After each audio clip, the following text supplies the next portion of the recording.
Hello, എന്താണ് എല്ലാവരുടെയും വിശേഷം? നന്നായിട്ട് പഠിക്കുന്നൊക്കെ അല്ലേ?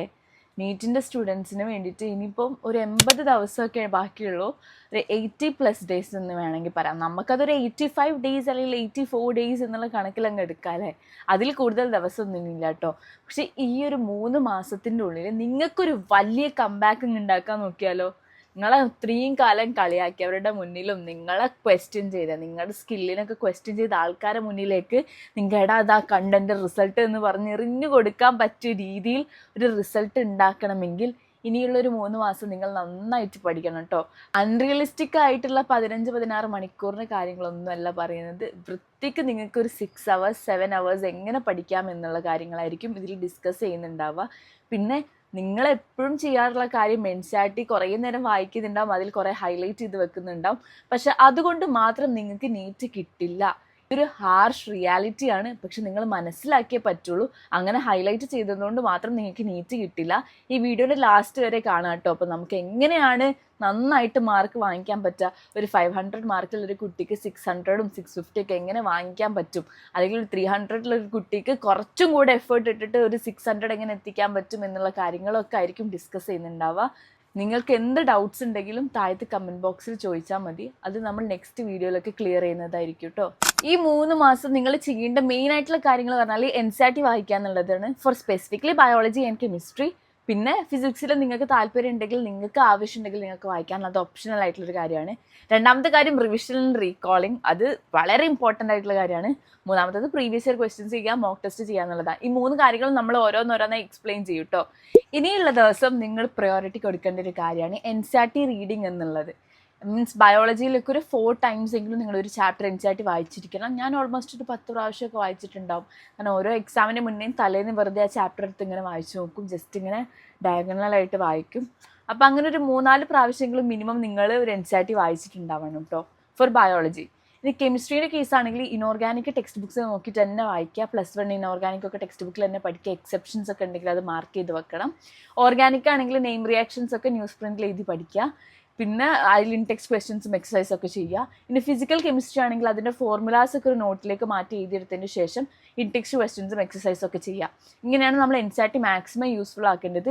ഫിസിക്സിൽ എൻസിഇആർടി വായിക്കണമെന്ന് ചോദിച്ചാൽ ഇറ്റ്സ് ഓപ്ഷണൽ. ഇനി നിങ്ങൾ ഓൾറെഡി പഠിച്ച ഗൈഡിലുള്ള കാര്യങ്ങൾ തന്നെയാണ് എൻസിഇആർടിയിലുള്ളത്. പക്ഷേ എൻസിഇആർടിയിലെ എക്സസൈസും ഇൻടെക്സ്റ്റ് ഒക്കെ ചെയ്തിട്ടുണ്ടെങ്കിൽ ഇറ്റ്സ് ഗുഡ്, ലൈക്ക് ബെറ്റർ എന്ന് പറയാം. അങ്ങനെയാണ് ഫിസിക്സ്, കെമിസ്ട്രി, പിന്നെ ബയോളജിയിൽ. ഫിസിക്സിൽ മെയിനായിട്ട് വേറൊരു കാര്യമാണ് നോക്കേണ്ടത്, കോൺസെപ്റ്റ് ക്ലാരിറ്റി ഉണ്ടാക്കണം.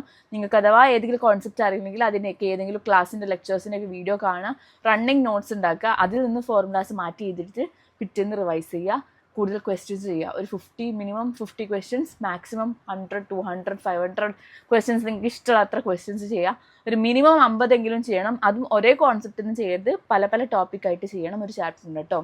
ഇതാണ് ഫിസിക്സിലും കെമിസ്ട്രി, ബയോളജിയിൽ എൻസിഇആർടിൻ്റെ കേസിൽ എനിക്ക് പറയാനുള്ളത്. നെക്സ്റ്റ് തിങ് നിങ്ങൾ ഉണ്ടാക്കിയെടുക്കേണ്ടത് ഒരു ഡെയിലി റുട്ടീനാണ്. ഡെയിലി റുട്ടീൻ എന്ന് പറയുന്ന സമയത്ത് കൺസിസ്റ്റൻ്റ് ആയിട്ട് നിങ്ങൾക്ക് ചെയ്യാൻ പറ്റുന്ന ഒരു റിയലിസ്റ്റിക് ടൈം ടേബിൾ എന്ന് പറയുമ്പോൾ 6-7 മണിക്കൂർ പഠിക്കുന്നതാണ് നല്ലത്. Better than 15 hours of distracted study. 15-16 മണിക്കൂർ നിങ്ങൾ പഠിക്കുന്നുണ്ടെങ്കിൽ പോലും അതൊരു ഡിസ്ട്രാക്റ്റഡ് ആയിട്ടാണ് തോന്നുന്നത്, നിങ്ങൾ ഫോക്കസ്ഡ് ആയിട്ടില്ല. പക്ഷേ ഒരു 6 മണിക്കൂർ നിങ്ങൾ ടൈം ടേബിൾ സെറ്റ് ചെയ്യുക. 6 to 7 hours time table set ചെയ്തതിന് ശേഷം അതിന് നിങ്ങൾക്ക് പറ്റാവുന്ന രീതിയിൽ നിങ്ങൾ ടൈം ടേബിൾ ഷെഡ്യൂൾ ഉണ്ടാക്കുക. ഇപ്പം രാവിലെ ആണെങ്കിൽ റിവിഷൻ ചെയ്യുക, ഒരു 1/2 മണിക്കൂർ രാവിലെ എല്ലാ ദിവസവും 5 മണിക്ക് 5:30 എണീറ്റിട്ട് 6 മണി വരെ റിവിഷൻ ചെയ്യുക. ഇനി രാത്രി പഠിക്കുന്ന ആൾക്കാരാണെങ്കിൽ നിങ്ങൾ എപ്പോഴാണോ എഴുന്നേൽക്കുന്നത് അപ്പോൾ ആദ്യം റിവിഷൻ ചെയ്യുക. രാത്രി നിങ്ങൾ എത്രയാണെന്ന് വെച്ചാൽ ഒരു 12 ഒക്കെ മാക്സിമം. അതിനുശേഷം നിങ്ങൾ ഉറങ്ങാൻ വേണ്ടി ശ്രമിക്കണം, എന്നാലേ നമ്മുടെ ബ്രെയിൻ സെറ്റ് ആവുള്ളൂ കേട്ടോ. പിന്നെ മോർണിംഗിൽ അപ്പം ഒരു 1/2 മണിക്കൂർ റിവിഷൻ ചെയ്യുക. പിന്നെ നിങ്ങൾക്ക് ഏതാണ് വീക്കായിട്ട് തോന്നുന്ന സബ്ജക്റ്റ് അത് പഠിക്കാൻ വേണ്ടി ശ്രമിക്കുക. ഇനി ഉച്ചയ്ക്കാണെങ്കിൽ ഞാൻ ബയോളജിയാണ് പ്രിഫർ ചെയ്യാറ്. കാരണം ബയോളജി ആകുന്ന സമയത്ത് നമ്മൾ വെറുതെ ക്വസ്റ്റ്യൻസ് ചെയ്താൽ മതി, അധികം ബ്രെയിൻ യൂസ് ചെയ്യേണ്ട, നമുക്ക് ഉറക്കം വരുന്ന സമയത്താണ്. രാത്രി ആകുന്ന സമയത്ത് ഞാൻ കെമിസ്ട്രിയാണ് പഠിക്കൽ. ഈ 3 സംഭവം രാവിലെ, ഉച്ചയ്ക്ക്, വൈകുന്നേരം, രാത്രി എന്നുള്ള ഒരു സംഭവം, ഒരു ഷെഡ്യൂൾ നിങ്ങൾ എന്തായാലും ഉണ്ടാക്കി വെക്കണം. ഈ ഡെയിലി റൂട്ടീൻ കൺസിസ്റ്റൻ്റ് ആയിട്ട് പോകാൻ നോക്കുക. പെട്ടെന്നൊരു ദിവസം 10-12 മണിക്കൂർ പഠിച്ചു പിറ്റേ ദിവസം പഠിക്കാതിരിക്കുന്നതിനേക്കാൾ നല്ലത് കൺസിസ്റ്റൻ്റ് ആയിട്ട് ഒരു 5-6 മണിക്കൂർ എല്ലാ ദിവസവും പഠിക്കാം. നിങ്ങൾ ഒരു ദിവസം പോലും വെറുതെ ഇരിക്കരുത്, എല്ലാ ദിവസവും കുറച്ച് നേരമെങ്കിലും പഠിക്കാൻ വേണ്ടി ശ്രമിക്കുക. ഇതിനാണ് നമ്മൾ ഡെയിലി റൂട്ടീൻ കൺസിസ്റ്റൻസി എന്ന് പറയുന്നത്. കൺസിസ്റ്റൻസി മെയിൻറ്റെയിൻ ചെയ്ത് പോയാൽ തന്നെ നല്ല മാർക്ക് ഉണ്ടാവും. അപ്പം ആ ഒരു സംഭവം എങ്ങനെയെങ്കിലും ആ ശീലം ഉണ്ടാക്കിയെടുക്കാൻ നോക്കുക കേട്ടോ. ഒരു ഹാബിറ്റ് ഒരാഴ്ചയെങ്കിലും നിങ്ങൾക്ക് ബുദ്ധിമുട്ടുണ്ടാവും, നല്ല ബുദ്ധിമുട്ടുണ്ടാവും ആ ഒരു ഹാബിറ്റ് ക്രിയേറ്റ് ചെയ്യാൻ വേണ്ടിയിട്ട്. പക്ഷെ അത് ക്രിയേറ്റ് ചെയ്ത് കഴിഞ്ഞാൽ നെക്സ്റ്റ് വീക്ക് അതിനടുത്ത വീക്കൊക്കെ നിങ്ങൾക്ക് സുഖമായിട്ട് ഇങ്ങനെ ചെയ്തു പോകാൻ പറ്റും. ഇനി വരുന്ന ഒരു 30 ദിവസം, ഈ 3 മാസത്തിൽ ഫസ്റ്റത്തെ 30 ദിവസം നിങ്ങൾ മാറ്റിയെടുക്കുന്ന ഒരു ഹാബിറ്റ് എന്താണെന്ന് വെച്ചാൽ NCERT വെറും ഹൈലൈറ്റ് ചെയ്യുക അല്ലെങ്കിൽ NCERT മാത്രം വായിക്കുക എന്നുള്ള ഒരു ഹാബിറ്റ് നിങ്ങൾ മാറ്റിയെടുക്കണം. അതിന് പകരം ഇനി വരുന്ന 1 മാസം നിങ്ങൾ ഒരാഴ്ച ഒരു മോക്ക് ടെസ്റ്റ് എങ്കിലും എഴുതാൻ വേണ്ടി ശ്രമിക്കണം. അല്ലെങ്കിൽ നിങ്ങൾ ഇത്രയും കാലം വായിച്ചതും ഹൈലൈറ്റ് ഒക്കെ ചെയ്തത് വെറും വെള്ളത്തിൽ വരയ്ക്കുന്ന പോലെ ഉണ്ടാവും. നീറ്റിന്റെ പ്രത്യേകത അതാണ്, അതൊരു ഹാർഷ് റിയാലിറ്റി ആണെന്ന് വേണമെങ്കിൽ പറയാം. ഈ ഒരു പ്രോബ്ലത്തിനെ ഫിക്സ് ചെയ്യാൻ വേണ്ടിയിട്ടാണ് ഞാൻ നിങ്ങൾക്ക് മെമോ നീറ്റിനെ ഇൻട്രൊഡ്യൂസ് ചെയ്ത് തരുന്നത്. മെമോ നീറ്റിന്റെ NCERT വായിക്കുന്ന സമയത്തുണ്ടല്ലോ, ആപ്പ് നിങ്ങൾ ഡൗൺലോഡ് ചെയ്താൽ അതിൽ നിങ്ങൾക്ക് NCERT വായിക്കാനുള്ള ചാൻസ് ഉണ്ട്. അപ്പോൾ NCERT വായിക്കുന്ന സമയത്ത് അതിൽ നിന്ന് ഓരോ ലൈനിൽ നിന്നും അവർ ക്വസ്റ്റ്യൻസ് ബിൽഡ് ചെയ്തിട്ടുണ്ട്.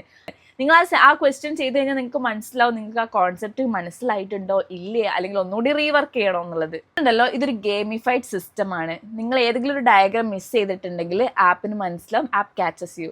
ഏതെങ്കിലും ഒരു സെന്റൻസ് നിങ്ങൾ മിസ്സാക്കിയിട്ടുണ്ട്, അതിൽ നിന്നുള്ള ക്വസ്റ്റ്യൻസ് നിങ്ങൾ മിസ്റ്റേക്ക് വരുത്തിയിട്ടുണ്ടെങ്കിൽ ആപ്പ് ക്യാച്ചസ് യു. ഇത് സംഭവം എന്താണെന്ന് വെച്ചാൽ നിങ്ങൾ വെറുതെ ഇരിക്കുന്ന സമയത്ത് പോലും നിങ്ങൾക്ക് അറ്റൻഡ് ചെയ്യാൻ പറ്റുന്ന ക്വസ്റ്റ്യൻസ് ആണ്. ലൈക്ക് അതൊരു ഗെയിമിഫൈഡ് മോഡ് ആയതുകൊണ്ട് നിങ്ങൾ വെറുതെ ഇരിക്കുകയാണെങ്കിൽ പോലും നിങ്ങൾക്ക് അത് അറ്റൻഡ് ചെയ്യാൻ പറ്റും. അപ്പോൾ ഇറ്റ്സ് ലൈക്ക് നിങ്ങളുടെ ടൈം നിങ്ങൾക്ക് വേസ്റ്റ് ആവില്ല, നിങ്ങൾ വെറുതെ ഇരിക്കുമ്പോൾ നിങ്ങൾക്ക് ചെയ്യാൻ പറ്റും. പിന്നുണ്ടല്ലോ, ഇവരുടെ ലാസ്റ്റ് ഇയറിൽ നീറ്റ് എക്സാമിന് വന്ന ക്വസ്റ്റ്യൻസ് ഉണ്ടല്ലോ, നീറ്റ് 2025 വന്ന ക്വസ്റ്റ്യൻസിൻ്റെ 96% ക്വസ്റ്റ്യൻസും ഓൾറെഡി ഇവർ ആപ്പിൽ ഉണ്ടായിരുന്ന ബ്രഹ്മസ്ത്ര ടെസ്റ്റ് സീരീസിൽ അവൈലബിൾ ആയിട്ടുണ്ടായിരുന്നു. അതിൽ വീണ്ടും റിപ്പീറ്റഡ് ആയി വന്ന ക്വസ്റ്റ്യൻസ് ആണ് നീറ്റ് 2025 വന്നത്. ഒരു ജെന്യൂൻ ആയിട്ടുള്ള അഡ്വൈസ് തരാം, നിങ്ങൾ ഈ മെമോ നീറ്റ് ആപ്പ് യൂസ് ചെയ്യുന്ന സമയത്ത് അത് മാക്സിമം യൂസ്ഫുൾ ആക്കാൻ നോക്കുക കേട്ടോ. വെറുതെ ഡൗൺലോഡ് ചെയ്തിട്ടിട്ട് കാര്യമല്ല. കാരണം നിങ്ങളിപ്പോൾ ഓൾറെഡി ചെയ്തുകൊണ്ടിരിക്കുന്ന മോക്ക് ടെസ്റ്റ് ഉണ്ടാവുമല്ലോ, അതിലേക്ക് നിങ്ങൾ ബ്രഹ്മസ്ത്ര ടെസ്റ്റ് സീരീസിനും കൂടി ആഡ് ചെയ്യുക. കാരണം എന്താണെന്ന് വെച്ചാൽ ഇത് നീറ്റ് 2025 ശേഷം ഫ്രഷ്ലി പ്രിപ്പയർഡ് ആയിട്ടുള്ള കുറേ ക്വസ്റ്റ്യൻസ് ഉണ്ട്. ഇപ്പോൾ 100% ഫ്രഷ്ലി പ്രിപ്പയർഡ് ആയിട്ടുള്ള ക്വസ്റ്റ്യൻസ് ആണ്. പ്ലസ് അതിൽ അസേഷൻ റീസണും മൾട്ടി ലെയേർഡ് ക്വസ്റ്റ്യൻസ് ഉണ്ട്. അപ്പോൾ മൾട്ടി കോൺസെപ്റ്റ്സ് നിങ്ങൾക്ക് കിട്ടും. ഇനി നിങ്ങൾക്ക് ഇതൊരു പ്രിന്റഡ് ഫോർമാറ്റിലാണ് വേണ്ടത്, ഓഫ്ലൈൻ ഫോർമാറ്റിലാണ് വേണ്ടത് വെച്ചാൽ അതും അതിൽ അവൈലബിൾ ആണ്. ഇതിന്റെ കൂടെ തന്നെ നിങ്ങൾ ഓരോ ക്വസ്റ്റ്യൻസ് അറ്റൻഡ് ചെയ്യുന്ന സമയത്തും അതിൽ മിസ്റ്റേക്ക് വന്നിട്ടുണ്ടെങ്കിൽ അവർ AI മിസ്റ്റേക്ക് ബുക്കും നിങ്ങൾക്ക് ചെയ്തു തരും. അല്ലോ, ഇതൊരു best app in the world ആണെന്നൊന്നും ഞാൻ പറയുന്നില്ല, പക്ഷേ ഇത് നിങ്ങൾ യൂസ് ചെയ്തിട്ടുണ്ടെങ്കിൽ നിങ്ങൾക്കും ഒരു മിറാക്കിളൊക്കെ ബിൽഡ് ചെയ്യാൻ പറ്റുന്നതായിരിക്കും. ഇൻസ്റ്റാൾ ചെയ്ത് നോക്കി, ലൈക്ക് ആപ്പ് സ്റ്റോറിലും പ്ലേ സ്റ്റോറിലും ഫ്രീ ആയിട്ട് അവൈലബിൾ ആണ്. You can install it. നിങ്ങൾ കൺഫ്യൂസ്ഡ് ആവേണ്ട ആവശ്യമൊന്നുമില്ല. അതിൽ നിങ്ങൾക്ക് ഏതൊക്കെ പ്ലാൻ സെലക്ട് ചെയ്യണമെന്ന് നിങ്ങൾക്ക് തന്നെ തീരുമാനിക്കാം. ലൈക്ക് 680+ മാർക്ക് സ്കോർ ചെയ്യാനുള്ള പ്ലാൻ വേണോ, 620+ മാർക്ക് സ്കോർ ചെയ്യാനുള്ള പ്ലാൻ വേണോ, അതോ 540+ സ്കോർ ചെയ്യാനുള്ള പ്ലാൻ വേണോ എന്നുള്ള നിങ്ങൾക്ക് തന്നെ ചൂസ് ചെയ്യാം കേട്ടോ. ഞാൻ ഇതിനെ ഡൗൺലോഡ് ചെയ്യാനുള്ള ലിങ്ക് താഴത്തെ ഡിസ്ക്രിപ്ഷനിൽ കൊടുക്കുന്നുണ്ടാവും. You can check it out. പിന്നെ ഈ കോഡൊക്കെ, പ്രൊമോ കോഡ്സ് ഒക്കെ നിങ്ങൾക്ക് യൂസ് ചെയ്താൽ നിങ്ങൾക്ക് കുറച്ചും കൂടെ ഓഫർ കിട്ടും കേട്ടോ. ഇനി ഉള്ള ദിവസം ഇതൊക്കെ മാക്സിമം റിസോഴ്സസ് യൂട്ടിലൈസ് ചെയ്തിട്ട് പഠിക്കാൻ നോക്കുക. ഇനി സെക്കൻഡ് മന്ത് ഉണ്ടല്ലോ, ഈ 30 ദിവസം കഴിഞ്ഞിട്ടുള്ള 30 ദിവസം എന്ന് പറയുമ്പോൾ നിങ്ങളൊരു വീക്കിൽ 2 മോക്ക് ടെസ്റ്റ് എങ്കിലും നിങ്ങൾ അറ്റൻഡ് ചെയ്യണം. ഇത് പറഞ്ഞ പോലെ നിങ്ങൾ ചിലപ്പോൾ പഠിക്കാത്ത ചാപ്റ്റേഴ്സ് ഉണ്ടാവും, നിങ്ങൾ വീക്കായിട്ടുള്ള ചാപ്റ്റേഴ്സ് ഉണ്ടാവും. ബട്ട് സ്റ്റിൽ അത് എഴുതി കഴിഞ്ഞ് അതിൽ നിങ്ങൾക്ക് ഏതൊക്കെ ക്വസ്റ്റ്യൻസാണ് മിസ്റ്റേക്ക് വരുന്നത് അതൊന്ന് മിസ്റ്റേക്ക് ബുക്കിലേക്ക് മാറ്റി എഴുതി വെക്കാം. 3-ാമത്തെ മാസം പറയുന്ന സമയത്ത് ലാസ്റ്റ് 30 days ആണ്. ആ 30 days നിങ്ങൾ ഒരു വീക്കിൽ 3-4 മോക്ക് ടെസ്റ്റ് എങ്കിലും ചെയ്തണം. നിങ്ങൾ ഓൾറെഡി ഇൻസ്റ്റിറ്റ്യൂട്ടിൽ മോക്ക് ടെസ്റ്റ് ചെയ്തിട്ടുണ്ടാവും, അത് കൂടാതെ നിങ്ങൾ സ്വന്തം കുറച്ച് മോക്ക് ടെസ്റ്റ് ചെയ്താൽ അപ്പോൾ നിങ്ങൾക്ക് കറക്റ്റ് മനസ്സിലാവും ഇനി എവിടെ നിങ്ങൾക്ക് റെക്ടിഫൈ ചെയ്യാനുള്ളത്. നമ്മളിപ്പോഴും മിസ്റ്റേക്സിൽ നിന്നാണ് പഠിക്കുക. അപ്പോൾ എവിടെയാണ് റെക്ടിഫൈ ചെയ്യാനുള്ളത് നിങ്ങൾക്ക് മനസ്സിലാവും, അത് നിങ്ങൾ റെക്ടിഫൈ ചെയ്യുക കേട്ടോ. ഇനി ചെയ്യേണ്ട കാര്യം, അപ്പോൾ നമ്മൾ പ്രീവിയസ് ഇയർ ക്വസ്റ്റ്യൻസിനെയും മോക്ക് ടെസ്റ്റിനെയും കുറിച്ച് പറഞ്ഞു, അതിപ്പം കഴിഞ്ഞു. അതിന് ശേഷം റിവിഷൻ അല്ലെങ്കിൽ ആക്റ്റീവ് റീകോൾ, റിവിഷൻ ചെയ്തുകൊണ്ടിരിക്കുക. നിങ്ങൾ ഇന്ന് എന്താണോ പഠിച്ചത് അത് നാളെ രാവിലെ ഒന്ന് ജസ്റ്റ് എടുത്ത് റിവൈസ് ചെയ്യുക. അല്ലെങ്കിൽ ഇത്രയും നേരം പഠിച്ചത്, ഇത്രയും കാലം പഠിച്ചതൊക്കെ വേസ്റ്റ് ആവും. ആ ഫോർമുല നോട്ട് എന്നുള്ള ഒരു സംഭവം നിങ്ങൾ റിവൈസ് ചെയ്യുക. അതിന് കൂടെ തന്നെ മിസ്റ്റേക്ക് ബുക്ക് എന്ന് പറഞ്ഞാൽ നിങ്ങൾ ഓരോ എക്സാംസ് അറ്റൻഡ് ചെയ്യുന്ന സമയത്തും അതിൽ നിന്ന് മിസ്റ്റേക്ക് വന്ന സാധനങ്ങളൊന്ന് മാറ്റി എഴുതി വെക്കുക, അതെടുത്ത് റിവൈസ് ചെയ്യുക കേട്ടോ. 3-ാമത്തെ കാര്യം എന്ന് പറയുന്നത് ബയോളജിയിൽ ഒരു ഷോർട്ട് നോട്ട് ഒന്നും നല്ല കുഞ്ഞൊരു നോട്ട്, ലൈക്ക് ഫൈൻഡിങ്സ്, പിന്നെ അല്ലെങ്കിൽ സയൻറ്റിസ്റ്റിൻ്റെ നെയിം, എന്തൊക്കെ ഇൻവെൻഷൻസ് ആണ്, ഇന്നോവേഷൻസ് ആണ്, അല്ലെങ്കിൽ എന്തെങ്കിലും എക്കോസിസ്റ്റം ചാപ്റ്റേഴ്സിലൊക്കെ ഉള്ള നമ്പേഴ്സ്, ഇങ്ങനെ എവല്യൂഷൻ ചാപ്റ്ററിലുള്ള കുറച്ച് ഡേറ്റുകൾ, ഇതൊക്കെ ഒന്ന് മാറ്റി എഴുതിയെടുത്തിട്ട് ഇത് എക്സാമിന് കയറുന്നതിന് മുന്നേ ഒന്ന് നോക്കുക. ഇപ്പം എക്സാം നിങ്ങൾക്ക് ഉച്ചയ്ക്ക് 2 മണിക്കാണ് നടക്കുന്നത് വെച്ചു നിങ്ങൾ പഠിക്കുന്ന ഇൻസ്റ്റിറ്റ്യൂട്ടിലൊക്കെ, രാവിലെ നിങ്ങൾ റിവൈസ് ചെയ്യണം. നിങ്ങൾക്ക് ആ എല്ലാ ചാപ്റ്ററിലേക്ക് ഫോർമുലാസ് ജസ്റ്റ് ഒന്ന് മറിച്ച് നോക്കിയാൽ മതി. 2-ാമത്തത് ഈ മിസ്റ്റേക്ക് ബുക്ക് ഒന്ന് മറിച്ച് നോക്കുക. ഇപ്പോൾ ഏതൊക്കെ ക്വസ്റ്റ്യൻസ് മിസ്റ്റേക്ക് വന്നതെന്നുള്ളത് നിങ്ങൾ മനസ്സിൽ റെക്കോർഡ് അയച്ചിട്ടുണ്ടാവും. മൂന്നാമത്തേത് ഈ ബയോളജിൻ്റെ കുഞ്ഞു സാധനം നോക്കുക കേട്ടോ. എന്നിട്ട് നിങ്ങൾ എക്സാമിന് കയറിയിട്ടുണ്ടെങ്കിൽ ഇത്രയും കാലം നിങ്ങൾ വരുത്തിയ മിസ്റ്റേക്സ് ഒന്നും നിങ്ങൾ റിപ്പീറ്റ് ചെയ്യില്ല. അങ്ങനെ തന്നെ നിങ്ങൾക്ക് നെഗറ്റീവ് മാർക്ക് കുറയ്ക്കാൻ പറ്റും, നല്ല മാർക്ക് വാങ്ങിക്കാൻ പറ്റും കേട്ടോ. അപ്പം ഇങ്ങനത്തെ കുഞ്ഞു ട്രിക്സ് യൂസ് ചെയ്താൽ തന്നെ നിങ്ങൾക്ക് നല്ലൊരു കംബാക്ക് ഉണ്ടാക്കാൻ പറ്റുന്നതാണ്. അപ്പോൾ അത് ഉണ്ടാക്കിയെടുക്കുക. നിങ്ങൾ തന്നെ വിചാരിക്കും, നിങ്ങൾ കോൺഫിഡൻ്റ് ആയിരിക്കും, നിങ്ങൾ മോട്ടിവേറ്റഡ് ആയിരിക്കണം. എപ്പോഴും ഞാൻ പറയുന്ന കാര്യമാണ്, momentum is built by action. നമ്മളൊരു സാധനം ചെയ്യാൻ തുടങ്ങിയിട്ടുണ്ട്, ഒരു ആക്ഷൻ ഉണ്ടെങ്കിൽ മാത്രമേ ആ ഒരു മൊമെൻറ്റം ഉണ്ടാവുള്ളൂ. അല്ലാതെ നമുക്ക് കൂടുതൽ മോട്ടിവേഷൻ കിട്ടിയിട്ടൊന്നും ഒരു കാര്യമില്ല. സ്വന്തമായിട്ട് പണിയെടുക്കാൻ തുടങ്ങുക കേട്ടോ, സ്വന്തമായിട്ട് പഠിക്കാൻ തുടങ്ങുക, നന്നായിട്ട് പഠിക്കുക. അപ്പോൾ ഓൾ ദി ബെസ്റ്റ്. പിന്നെ ഞാൻ പറഞ്ഞ പോലെ മെമോനീറ്റ് ആപ്പ് നിങ്ങൾക്ക് ഇൻസ്റ്റാൾ ചെയ്യാവുന്നതാണ്. ഈ കൂപ്പൺ കോഡ്സ് ഒക്കെ യൂസ് ചെയ്താൽ ഓഫർ ഉണ്ടാവും കേട്ടോ. അപ്പോൾ അത് ആപ്പ് സ്റ്റോറും പ്ലേ സ്റ്റോറിലും അവൈലബിൾ ആണ്. Thank you so much for watching this video. എന്തെങ്കിലും എൻക്വയറീസോ ഡൗട്ടൊക്കെ ഉണ്ടെങ്കിൽ കമൻറ്റ് ബോക്സിൽ ചോദിക്കാം കേട്ടോ. ബാക്കി വീഡിയോസൊക്കെ വരുന്നതായിരിക്കും.